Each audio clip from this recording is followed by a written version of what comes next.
Several years ago, I was attending a Yankee fantasy camp, covering it for a newspaper, and I was thrilled when I learned that the coach of my team was Ron Shelton, only to be disappointed afterwards when I realized he wasn't you.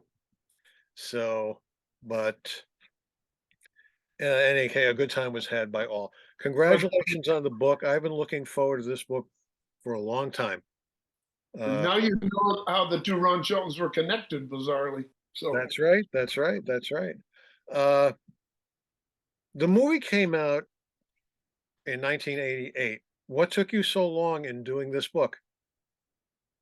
I had no inclination to write a book. I read books, but I always consider myself a screenwriter, and I don't like when people try to write in some other form that they're not very good at. And the book came about by accident. I'd written a piece uh, which turned into Kill Your Darlings. I printed the chapter that everybody loved that I cut out of the movie and why, all that. And a literary agent saw it and he called me and he said, "Let's have lunch." And he said, he saw something else I'd written. He said, "Do you want to write a book about the movie?" And I said, "You mean you can sell it really?" And he said, "Yes, go write another chapter." And I wrote the first chapter and an introduction, and we sold it. We had a bunch of publishers actually wanted it, and I had a I really enjoyed writing it. So that's what took so long. I never intended to do it in the first place. Bull Durham appears on just about every single list when they talk about the best baseball movies of all time. Can you think of what was the turning point in baseball films where you mentioned the Pride of the Yankees, you mentioned the Babe Ruth story. Early pictures were kind of like biopics, and then you had some comedies like It Happens Every Spring and Angels in the Outfield. Where do you think was a turning point that changed those kind of stories into something more for grown-ups? Well, I think the movies changed. When you get onto the '70s, coming out of the turmoil of the '60s and the '70s nationally, um, movies got serious, even comedies. And uh, MASH is a comedy.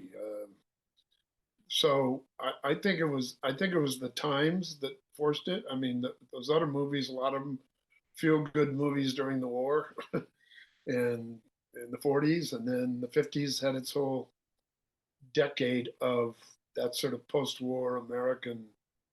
Um, aren't we great? Right? Aren't the times fun? And then the '60s, it started falling apart. Vietnam, civil rights movement, everything was challenged. All the norms were challenged, and I think the movies reflected that. One of the things I appreciate about this book is, well, first of all, it's broken into four sections: development, pre-production, production, and post-production. And in each, my favorite was the pre-production when you discuss your role in writing the film. And I don't think people appreciate what goes in for a writer as far as you talk about constantly revising it, taking things out. You talk about a couple of scenes that I want to mention. I don't think there's a spoiler alert anymore for this. There's a scene where you were going to kill off Max Patkin, and there is a scene where Nuke calls home when he's having a bit of a rough time of it. Why did you take those out? The Max Patkin death just felt forced. I shot it. I shot both those things, and I edited them into the movie, the first cut of the movie. And the Max thing just seemed forced. Seemed like the kind of idea that would work better on the page than on the screen. Uh, um, that's what you discover sometimes. I mean, the funeral at the ballpark. I probably wanted to have a ballpark funeral too bad. Have a ballpark wedding. I wanted a ballpark funeral. That's not a good motivation to have a scene. Max was still alive anyway.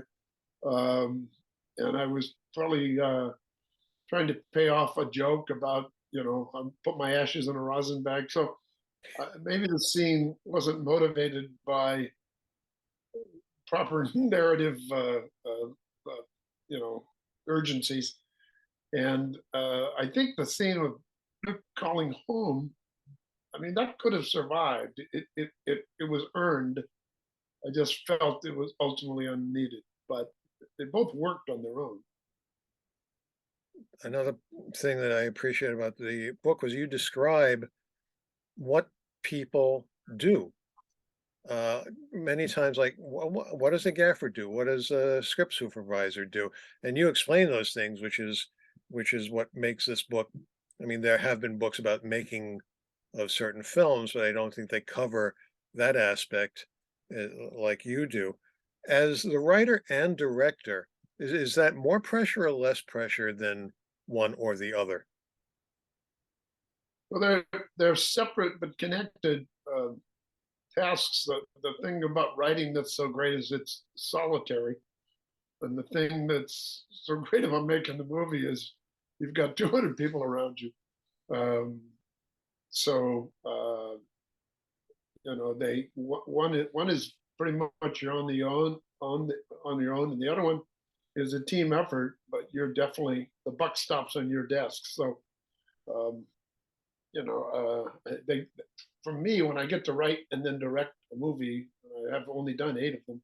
Um, I, they're perfectly complementary. I think. Also, when you're directing and you're a writer, the scene isn't working, you can rewrite it on the spot, which a lot of actors and producers say we love when we have a writer director because of you know the repairman's always on location. So and that happens from time to time. Stay up late or during a scene. You're shooting a scene, it's not working. Let's fix it. Why is it not working? You know, maybe we have the wrong line here or there. So I like all that stuff, honestly. I like when you say the buck stops here. It reminds me of if someone writes a book and the author is comfortable enough to do the audio version of the book. Who better to know what it should sound like, what it should look like, what it should feel like than the writer? So you certainly don't have that battle between for creative control between the director and the writer in that regard. Well, I did the audiobook and I haven't had the guts to listen to it yet, even though a lot of people like it. Uh, as far as the you talk about the solitary, the solitude of doing the writing. Uh, you write that your style is not to write for an amount of pages, but an amount of time. Because I imagine if you're trying to, well, I have to get 10 pages done, then you're like just like doing it for the sake of doing the 10 pages. And if you don't feel it, it's not going to be good. No, well, 2 things. One is that you have to make it good when you don't feel it as good as when you don't feel it as you do when you feel it, because when it's flowing, when the muse is whispering in your ear, it's almost like you're taking dictation. You're listening to the characters talk, and it's writing itself. And then you hit these walls, and every ounce is written in blood, and it just brutal, and it takes forever. But those pages have to work as well as the pages that wrote themselves. That's I think what professionals writers do. I don't acknowledge writer's block. There's no such thing. If you have writer's block, you're not a writer. Why? I, I may not be writing well, but I'm going to write for 4 hours a day or 5 hours a day, and then I can throw it all away. But at least I was, tilling in the field. I mean, I was out there playing with the stuff in the world. Sometimes you make discoveries when you least expect it, and go, "Oh my god!" I mean, White Man Can't Jump. I wrote. Um, it isn't a good model for anything, but I wrote. I couldn't. I knew I had this idea of these 2 playground athletes, and I couldn't figure out what the story was, but I wanted Hustle to be involved, and I wrote 37 pages in the first day. I've never approached that. I never would try, and I did, and I just did it nonstop.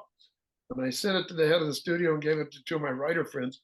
And everybody said, keep going. I want to see this movie. So that's how I wrote it, like 20, 30 pages in chunks.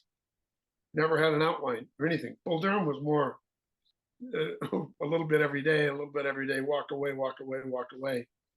Because I don't mind throwing pages away, but if I'm not feeling it, I'm not going to say I'm not going to write today. That's chicken shit. That's not allowed.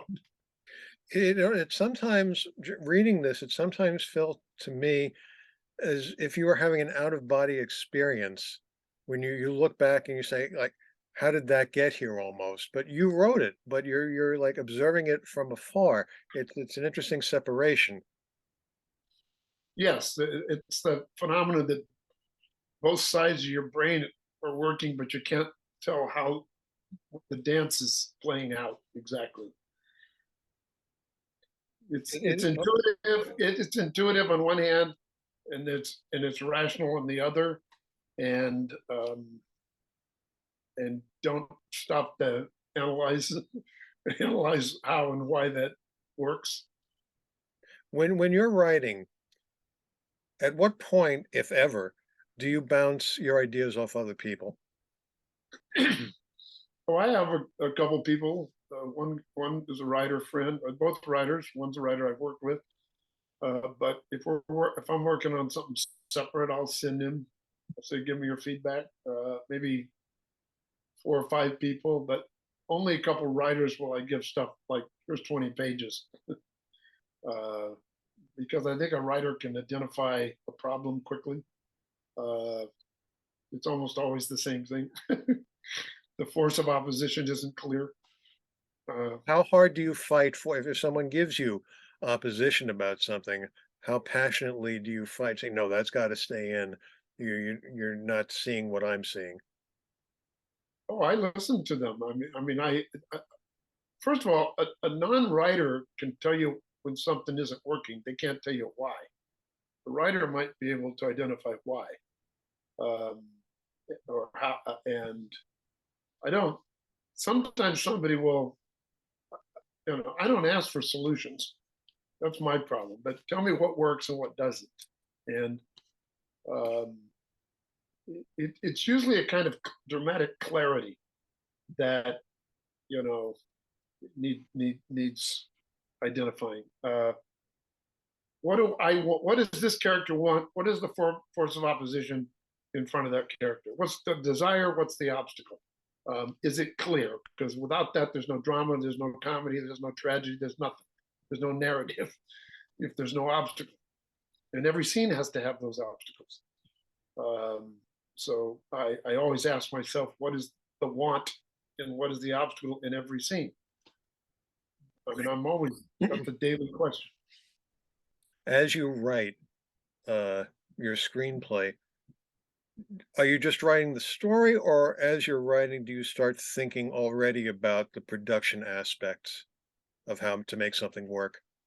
I'm always thinking of production aspects because cost, it's so expensive, and the cost, you better take the cost into consideration. I also know as a director and had been on sets before I directed, um, that scenes can be constructed in a way that they can be shot well, and they can be constructed in a way that they're impossible to shoot, just in terms of location and extras and dynamic. And do you really want to shoot a chase on the top of a running train? Well, going 100 miles an hour. You can do that. That's going to cost about $3 million to just be aware of that. You know, I can do a chase in a park and it'll cost 5 cents. So um, I'm quite aware of it. In the movie, the book shares that I scouted Durham before I ever wrote the script, and I knew that I'd find Annie's house close to the ballpark, and I knew that the empty tobacco warehouses around the ballpark, a wonderful old rickety ballpark, those warehouses would become places we could use for offices and even build a set if we could afford one set. So I had the ballpark, Annie's house, and these offices and a set all within a matter of blocks. And that was 75 pages of script. Now, I was very conscious of that because I knew that would keep the cost down of making the movie because we're not moving trucks and unloading trucks every day. We're all in one area. So yes, I am. I'm probably more conscious of that than most because I don't have unlimited budgets on things, and So, I so it tried was to. always your intention to direct this movie? Oh yeah, I made the deal only if I direct. Did you ever give any thought to a sequel? Like Major League was a good movie, but then they started having sequels which were not as good. Did you ever think about revisiting? Yeah, I thought about it because, and in the afterword of the book, I described the plot that I came up with, but um, it never got made, and the actors got too old. And Tim and Susan split up.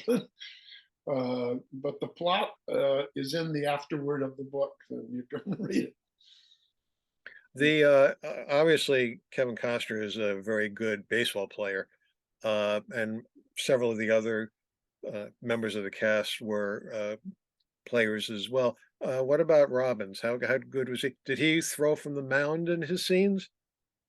Yeah, he did everything. Nobody was doubled. Tim, he's taking some criticism for his pitching style. I think it was fine. He's a big goofy. If he was a left-hander, nobody would question it. I mean, he'd played a lot of third base and first base, so he just had never pitched from the mound. So it wasn't like he couldn't play baseball. He, I mean, look, and if you look at Clayton Kershaw's delivery, and you had an actor do that in the movie, you'd say this director doesn't know anything about baseball. I mean, the Brandon Arroyo, even Craig Kimbrell. I mean, there are goofy looking great pitchers. It's just that, in a movie, it better not be too goofy.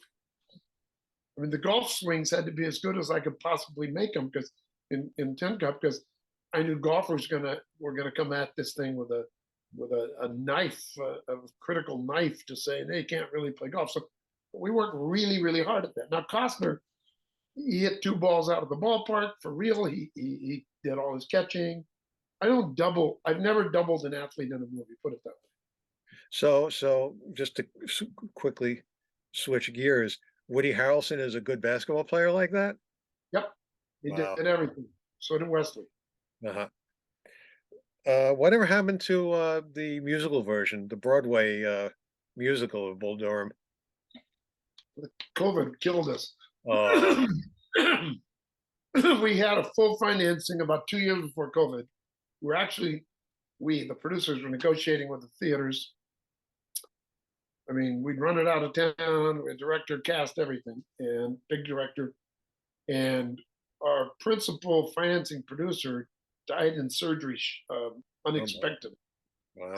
He had about 10 Tonys. It was a minor heart thing, like a stent or something, and nobody expected this. So Thanks. then it took a couple of years to put back his piece financially, and COVID hit, and that wiped us out because all the shows that were lined up, they're like an 18-month. They're like those ships off of L.A. Harbor, the cargo ships you see on the news that'll go out there for miles. Uh, it was like 18 months. Everything got backed up on Broadway 3 or 4 years, and we couldn't hold on to we had $14 million committed to it. We couldn't tell the investors to keep that money in escrow. So we had to let it go. Now we're trying to put it back together as a touring show because it's less expensive. So we're in the middle of that. Going back to the movie version, a lot of it seemed fairly well contained as far as sets go. You had the ballpark, you had Annie's house, you had uh, what was the most challenging scene to shoot in that? Oh boy. I think the scene that got cut out, even those two people at a bar, should have been easy. We had a lot of technical problems. We were on the second floor of a real bar in Raleigh. There were all kinds of technical issues that don't I would bore you with, but it took like 20 hours instead of 12, or 24 hours almost, and then I cut it out of the movie. So, but there was nothing physically difficult in the whole movie, except to get Tim Robbins to throw strikes. But his character, Yeah, it worked. yeah. I was thinking the more difficult one was they flooded the field. for that scene? They're running around the bases and sliding in the mud. That wasn't that big a deal? Just turn on the sprinklers and Kevin took off. That wasn't even scripted. He said he told me, "What if I did that? What if he did that?" And everybody chased me, and I said, "Great, but make sure I have the whole scene shot before you do it, because once you're muddy, we're done." So, Mm. and as soon as I saw him running around, I knew, oh, that'll be a movie. That Yeah. that reminds me of, another point I wanted to ask about, uh, script versus improvisation. How much leeway do you like to give your actors? Well, we do a lot of rehearsal so that we can get a lot of that out early and put it into the script. And I tell the actors on the day of shooting, if they come up with something, we will try it. If I like it, we'll try it on film after we've shot everything as it's scripted, because I can always edit one of their improv lines into the scene. You know, I mean, I think of it like jazz in the sense that, a musician has to know the chord changes and the melody and all the changes and all of that, and once that is established, you can improv. So, yeah, there's a little bit of improv. There's not a lot. I want it to always feel like it's being improv, even though it's not. But mostly it's on the page. If you were to make this movie today, uh, money being not an issue, would it be easier with the technology these days? We could have shot it faster for sure. Yeah, and the night stuff would have been easier. Night baseball was slow because it's just shooting night exteriors is very slow. You've got to light, a lot of stuff, and it's one thing to light a baseball field. Then there's the stands, and you've got to have light in the faces of the actors, and that's not the major league lighting down there in Durham either. So Right. uh, um, that yeah, shooting it digitally would have been much faster. Chicken and egg question. You talk about y- the the beauty of shooting in Durham with its locale and all else. Did you always want it? Did you base it in that first, or did you write the story and say, "Let's do it here"? No, I drove around the Carolina League and this what they call the Sally League, South Atlantic League, SAL. That's an old minor league, um, and I, I I like Durham the best. I like the little ballpark. I liked all the reasons I told you. It's in a residential neighborhood of a rundown town. Then, not now. It's a booming town now. Um, and so I chose Durham. The producer actually was from Durham, and that helped. But I didn't have to shoot it there. I just liked it the most. Well, Ron, I want to thank you very much for talking with us today. And have you been going out on book tours and signings? We did it. Yeah, we're pretty much done with that. Although I have one tonight in LA. I did New York and Durham, and then I did like San Diego. Uh, I've done quite a few. Yeah, So I've the done most. timing of the release of this book was pretty good because if you'd come out a couple of years ago, you wouldn't have been able to do that.